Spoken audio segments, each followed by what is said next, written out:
Hey guys, John Attock here again from Stormforce Fitness with the Stormforce Fitness Show. And today I just want to talk a little bit about what's going on at the moment. It's coronavirus time. I'm seeing a lot of posts that are causing anxiety, causing a lot of arguments where people are basically saying you've got all this time in quarantine on lockdown, therefore you should be achieving this and doing that. You should be learning a language, getting super fit, learning a new skill, all this kind of stuff. And a lot of people are getting wound up by that. They're then replying, well, hold on, not everybody's in the same position. Again, I saw a good thing the other day that we're all in the same storm, but we're not necessarily in the same boat. And I think that is a very good point. As usual, the answer to all this is kind of somewhere in the middle. It's not A and it's not B. Okay, so to just lay the groundwork, my opinion is that, like I said, everybody is different. Some people, yes, are basically being a little bit lazy. They've now have got a lot of free time, not by choice, but ultimately they have got some free time and they're choosing it simply to watch Netflix, binge out on TV, pissing around with memes and sending stuff around. And, that stuff has its place if it gives you, a bit of a release, a bit of a giggle. But ultimately hopefully not too long, whether it's 3 months, 6 months, a year, we're all going to be in a position where we can be earning money. We are back to something of normality.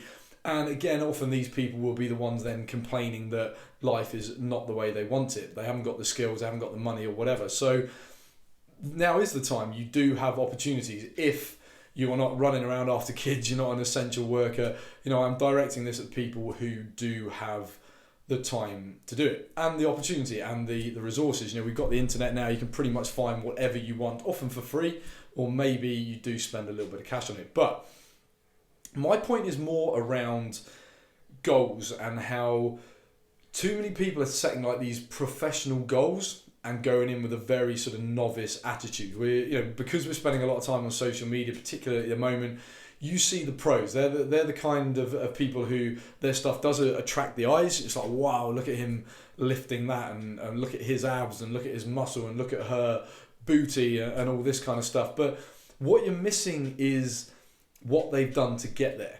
And typically this is their fault as much as anything, because they're trying to get you to buy into something based on maybe what they're doing at the moment, like the last 6 months of the journey. So now they're lifting massive things. Now they've really hit that lowest body fat. And they're kind of, I don't know if they're doing it deliberately or almost shutting it out of their brain, the importance of what went before and all the mistakes they made and doing the basics over and over and over and over again.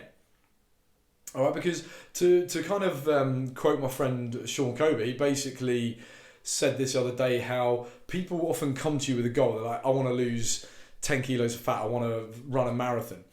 And you say to them, okay, well, how committed are you? Like, we as a coach, I want to get the answer to how committed are you? What can we get you to do? Rather than me throwing a program at you or do this, 6 workouts a week and this perfect diet if you're not willing or able to do it. So we ask people about what their commitment level is, and the answer will often come, I'm 10, absolute 10. Like, I desperately want to do this. I've been wanting to do this for years. But then when we say, okay, so are you willing to drink loads of water every day? So I normally recommend 2.5 litres of water. And the answer will come, no, I tend to just drink coffee. I prefer coffee. I like to drink Coke instead. It's like, okay, so your commitment is not a 10. Maybe it's like a 9, 9.5. I need you to sleep 8, 9 hours a day. If you're going to do the training that you need to get to this goal, you're going to have to sleep for 8, 9 hours a day. Now, well, to be honest, because of the kids and I have to work late and I normally catch up on my emails, I normally get sort of maybe 5, 6 hours if I'm lucky.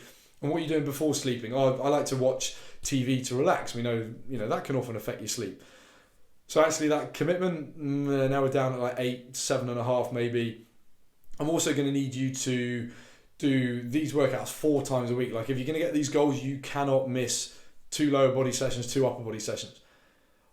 Well, actually, to be honest, can we do like 2 sessions a week, and then maybe I'll go for a run as well.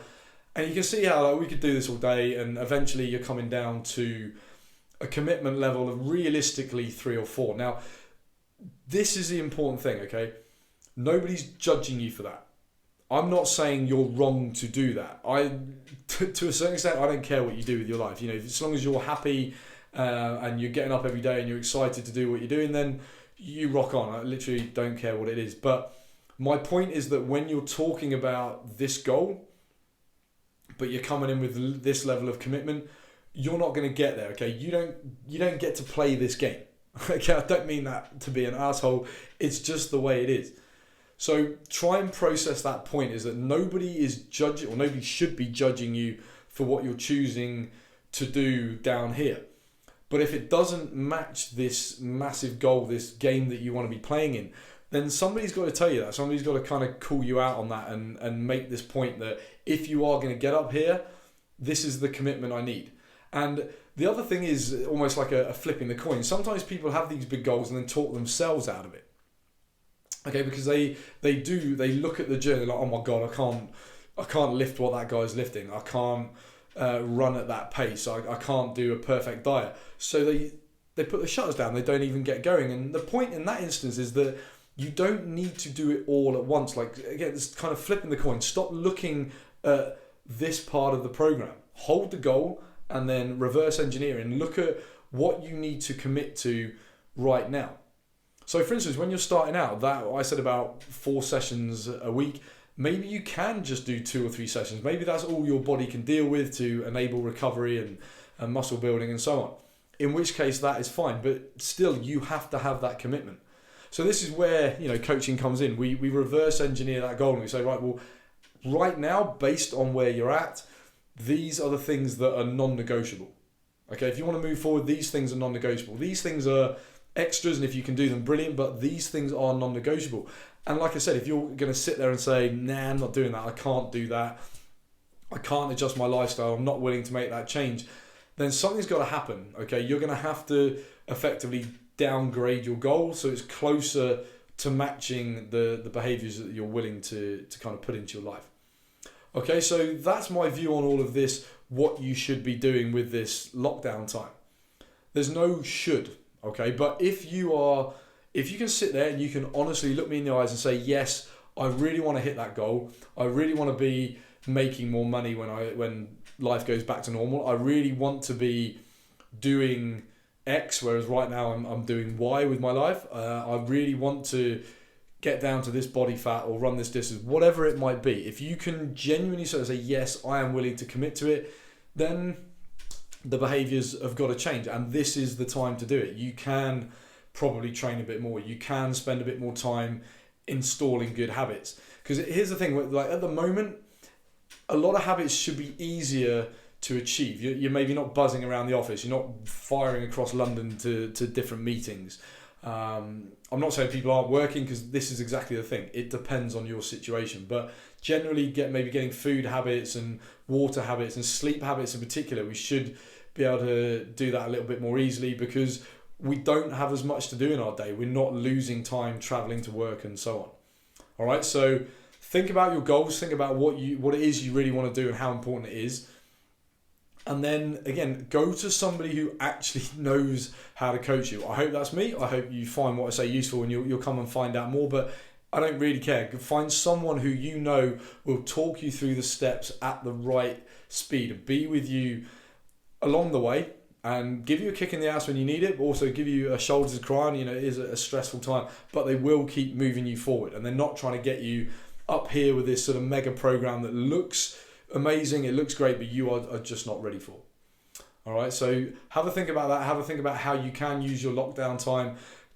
Time management is a massive thing. Otherwise, it is very easy to be like, oh, I'll do it a bit later. I've got nothing else to do. I'll kind of do it then, because you won't. Okay, have a plan. 8 o'clock till 9, this is what I do. 9 till 11, this is what I do. This is training time. This is what I do in the training. Have a checklist of habits that you need to do for, say, 30 days in a row. That's something I like to do. And tick them off. Water, sleep, vegetables, all that stuff. All right, so just to round up, there is no answer to this lockdown. It depends on your individual situation, what you're able to do.